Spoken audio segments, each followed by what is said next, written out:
प्यारे बच्चों नमस्कार। जय शारदी माँ। बच्चों आज हम हमारी हिंदी पाठ्य पुस्तक बसंत भाग 1 का पाठ 3 नादान दोस्त पढ़ने जा रहे हैं।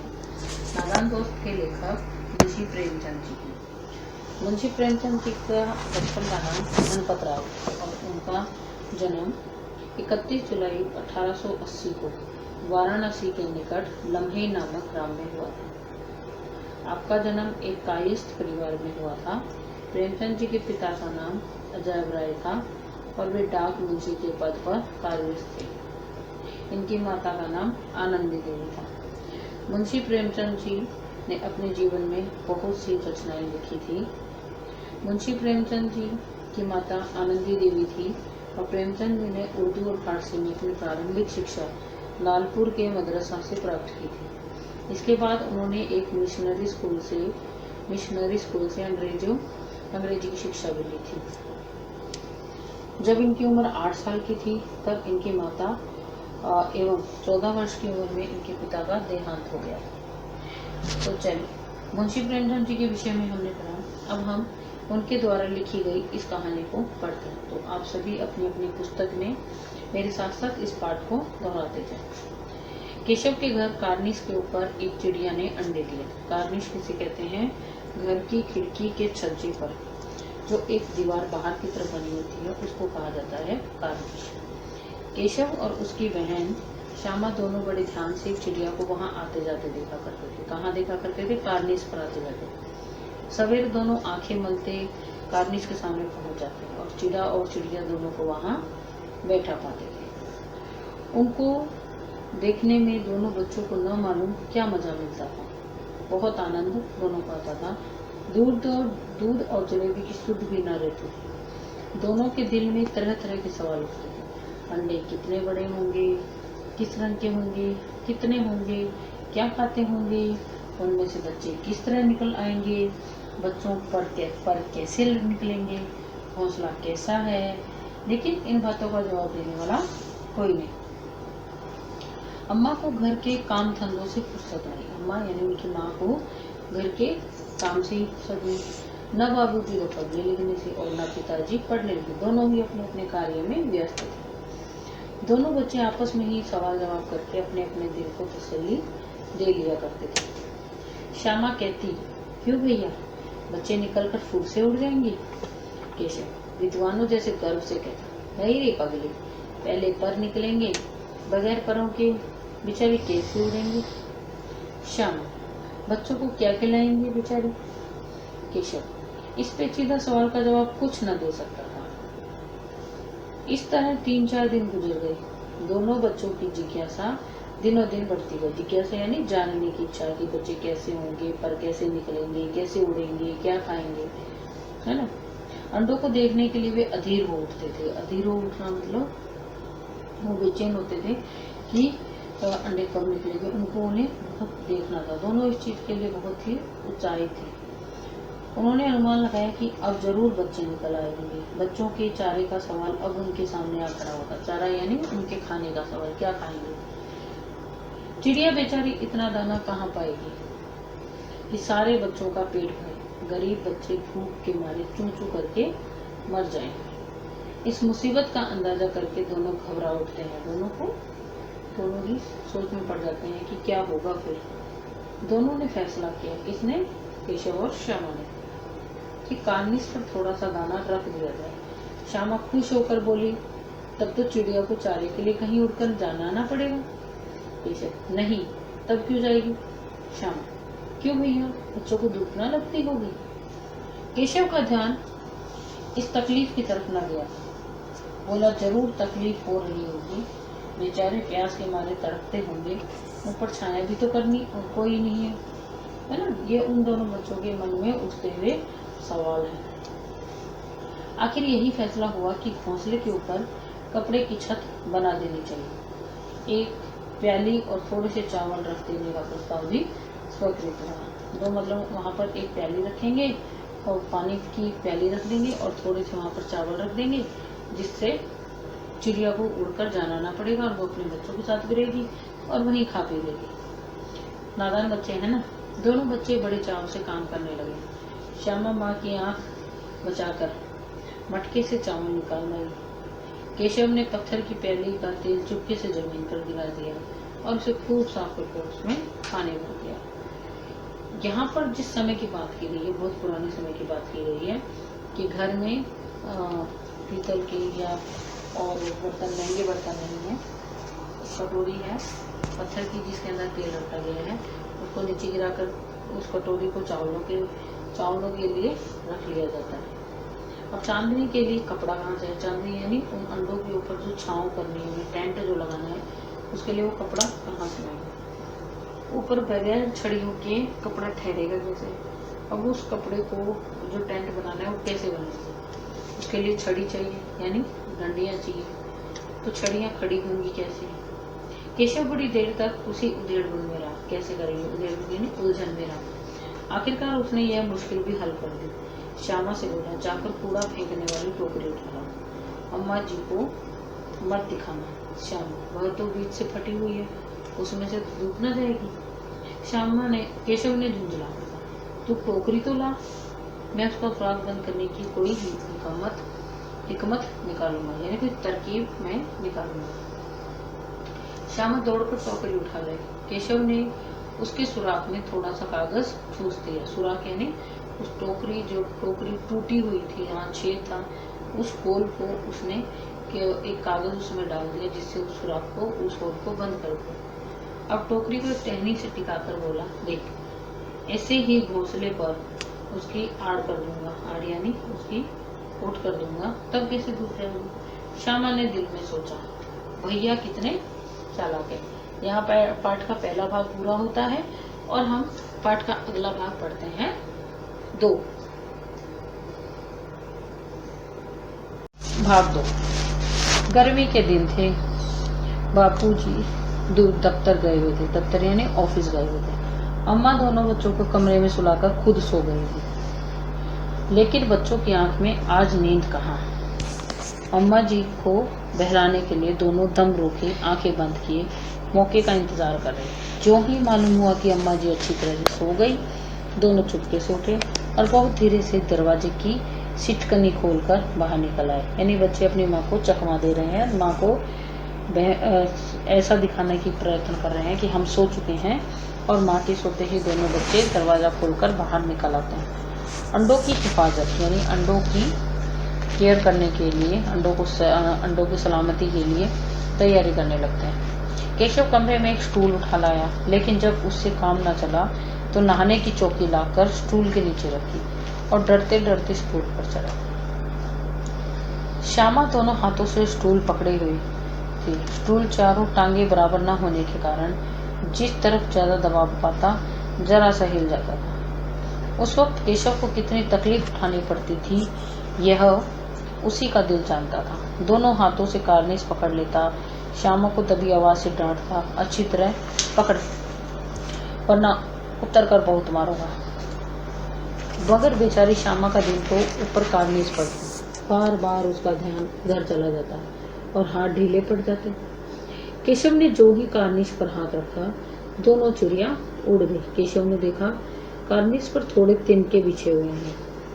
तिनके यानी घास फूस के टुकड़े बिछे हुए हैं, उन पर 3 अंडे पड़े हैं। जैसे घोंसले उसने पेड़ों पर देखे थे, वैसा कोई घोंसला नहीं। श्यामा ने नीचे से पूछा, क्या बच्चे हैं भैया? यानी कितने बच्चे हैं भैया? केशव, 3 अंडे हैं, अभी बच्चे नहीं निकले। श्यामा, जरा हमें दिखा दो भैया, कितने बड़े हैं? केशव, दिखा दूंगा, पहले जरा चिथड़े ले आ। चिथड़े यानी कपड़े के टुकड़े ले आ, नीचे बिछा दूं। बेचारे अंडे तिनकों पर पड़े हैं। बच्चे चाहते थे कि उन अंडों के नीचे एक बिछौना लगा दें, जिस पर उन अंडों को आराम मिले। श्यामा दौड़कर अपनी पुरानी धोती फाड़कर एक टुकड़ा लाई। केशव ने झुककर कपड़ा ले लिया, उसकी कई तय करके उसे एक गद्दी बनाई। तय यानी उसे फोल्ड कर करके एक गद्दी बना दी। उसे तिनकों पर बिछाकर तीनों अंडे धीरे से उस पर रख दिए। श्यामा ने फिर कहा, हमको भी दिखा दो भैया। केशव, दिखा दूंगा, पहले जरा वह टोकरी तो दे दे, ऊपर छाया कर दूं। श्यामा ने टोकरी नीचे से थमा दी और बोली, अब तुम उतर आओ, मैं भी तो देखूं। केशव ने टोकरी को एक टहनी से टिका कर कहा, जा दाना और पानी की प्याली ले आ, मैं उतर आऊं तो तुझे दिखा दूंगा। श्यामा प्याली और चावल मिलाए। केशव ने टोकरी के नीचे दोनों चीजें रख दी और आहिस्ता से उतर आया। दोनों चीजें कौन सी? पानी और चावल। श्यामा ने गिड़गिड़ा कर कहा, अब हमको भी चढ़ा दो भैया। केशव, तो गिर पड़ेगी। श्यामा, न गिरूंगी भैया, तुम नीचे से पकड़े रहना। केशव, न भैया, कहीं तो गिरा पड़ी तो अम्मा जी मेरी चटनी ही कर डालेगी, कहेगी कि तूने ही चढ़ाया था। क्या करेगी देखकर। अब अंडे बड़े आराम से हैं, जब बच्चे निकलेंगे तो उनको पालेंगे। दोनों चिड़ियां बार बार कार्निस पर आती और बगैर बैठे ही उड़ जाती। केशव ने सोचा, हम लोगों के डर से नहीं बैठती। स्टूल उठाकर कमरे में रखा है, चौकी जहां थी वहीं रख दी। श्यामा ने आंखों में आंसू भरकर कहा, तुमने मुझे नहीं दिखाया, मैं अम्मा जी से कह दूंगी। केशव, अम्मा जी से कहेगी तो बहुत मारूंगा। कह देता हूँ। श्यामा, तो तुमने मुझे दिखाए क्यों नहीं? केशव, और गिर पड़ती तो 4 सर न हो जाते?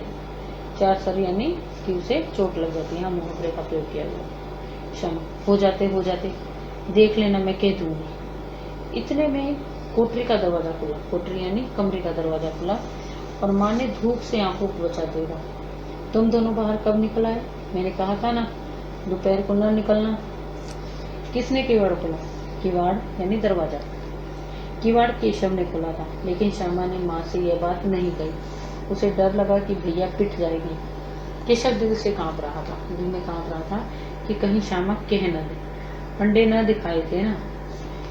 अब केशव को ये डर था कि उसने श्यामा को अंडे नहीं दिखाए थे तो शायद वो माँ से भैया की शिकायत लगा देगी। इससे अब उसको श्यामा पर विश्वास न था। श्यामा सिर्फ मोहब्बत के मारे चुप थी, भाई प्रेम के कारण, या इस कसूर में हिस्सेदार होने की वजह से। इसका फैसला नहीं किया जा सकता। शायद दोनों ही बातें। माँ ने दोनों को डांट टपट कर फिर कमरे में बंद कर दिया और आप धीरे धीरे उन्हें पंखा चलने लगी कि गर्मियों का दिन है, गर्मी है दोपहर के समय में, तो माँ उन्हें पंखी से हवा दे रही है। इलेक्ट्रॉनिक समय नहीं था उस समय। अभी सिर्फ 2 बजे थे। बाहर तेज लू चल रही थी। लू यानी गर्म हवाएं चल रही थी। अब दोनों बच्चों को नींद आ गई थी। अब दोनों बच्चे सो गए हैं। तीसरा भाग। 4 बजे यकायक श्यामा की नींद खुली। यकायक यानी अचानक श्यामा की नींद खुली। किवाड़ खुले हैं, दरवाजे खुले हुए थे।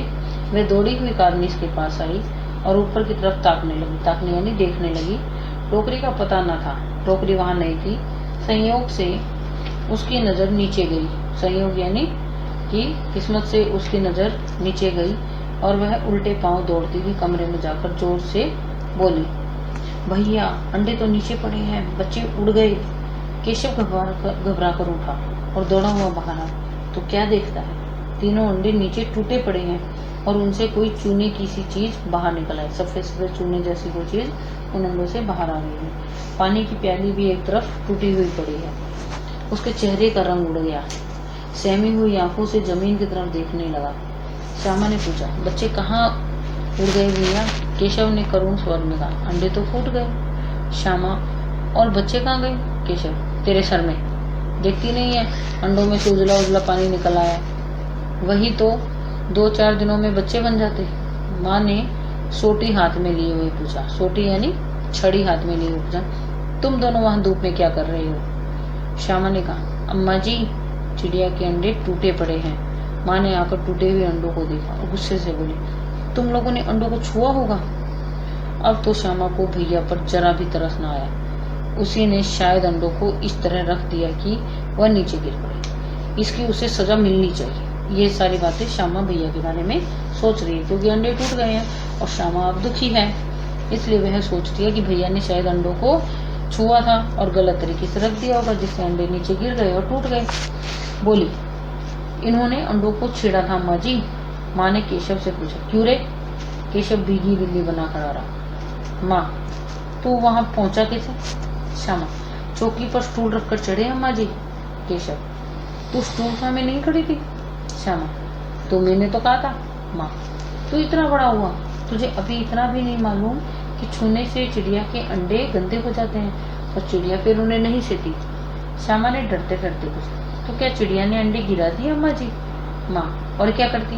केशव के सिर इसका पाप पड़ेगा। हाय हाय, इतनी जाने ले ली दुष्ट ने। केशव रोनी सूरत बनाकर बोला, मैं तो सिर्फ अंडों को गद्दी पर रख दिया था। अम्मा जी, माँ को हंसी आई, मगर केशव को कई दिनों तक अपनी गलती पर अफसोस रहा। कौन सी गलती पर? कि उसने अंडों को छुआ। इस कारण से चिड़िया ने अपने अंडों को तोड़ दिया। अंडों की हिफाजत करने के जोग में, जो उसने जोग मतलब जो यत्न उसने किए थे, उसने उनका सत्यानाश कर डाला। उसने तो अच्छा करने की सोची थी, पर उसने किया क्या? उसने तो अनजाने में उन अंडों का बुरा कर दिया। इसे याद कर कर वह कभी कभी रो पड़ता था। दोनों चिड़िया फिर वहां दिखाई न दी।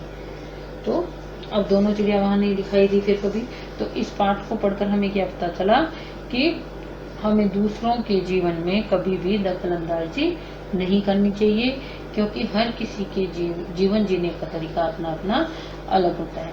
तो बच्चों, आपको ये प्रेमचंद जी की कहानी नादान दोस्त अच्छे से समझ आई होगी, ऐसी मुझे उम्मीद है। आप PDF फाइल के जरिए इसके दिए गए प्रश्नों के उत्तर लिख लीजिएगा। और अब इस पाठ का प्रश्न नंबर 4, इस पाठ में दिए गए प्रश्न नंबर 4 को आपको करना है। यहाँ पर विराम चिन्हों के विषय में बताया गया है, तो इस गद्यांश को पढ़कर आप विराम चिन्हों के विषय में बताएंगे। प्रश्न नंबर 4, कौन सा प्रश्न नंबर 4? पेज नंबर 21 पर दिया गया प्रश्न नंबर 4। उसी समय एक खूमचे वाला जाता दिखाई दिया। 11 बज चुके थे, चारों तरफ सन्नाटा छा गया था। पंडित जी ने बुलाया, खूमचे वाले कहिए क्या तुम? भूख लगाई ना? अंजल छोड़ना साधुओं का काम है, हमारा आपका नहीं। मोटे राम हमें क्या कहता है? यह क्या किसी साधु से कम है? चाहे तो महीने पड़े रहे, भूख ना लगे तो तुझे तो केवल इसलिए बुलाया है कि जरा अपनी फुप्पी मुझे देखूं तो वहाँ क्या रेंग रहा है, मुझे भय होता है। तो बच्चों, ये जो गद्यांश दिया है, इस गद्यांश में कहीं भी विराम चिन्हों का प्रयोग नहीं किया गया है, जिससे ये गद्यांश अधूरा लग रहा है। तो आपको इस गद्यांश में विराम चिन्हों का उचित प्रयोग करना है और हिंदी व्याकरण में दिए गए विराम चिन्ह के पाठ को पढ़कर उसके सभी विराम चिन्हों को अपनी हिंदी व्याकरण की उत्तर पुस्तिका में लिखना है। तो उसकी भी मैं विराम चिन्हों की भी मैं PDF फाइल आपके पास भेज रही हूँ। उम्मीद है आपको ये पाठ अच्छे से समझ आया होगा। और इसी के साथ मैं बल्केश मीना अब आपसे विदा लेती हूँ। धन्यवाद।